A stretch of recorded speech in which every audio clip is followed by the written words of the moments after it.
Zergatik gustatzen zaizu liburuak idaztea? Zergatik? Bai.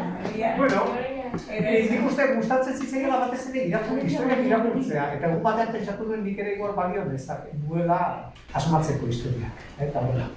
Azkenean zuzendariak antolatzen da leratagoa. Esatu, nire kotxea faltala, eta faltala baita ere Aitontxu zahar hau, beraz, bitabil lau, seguro konturatzen dela.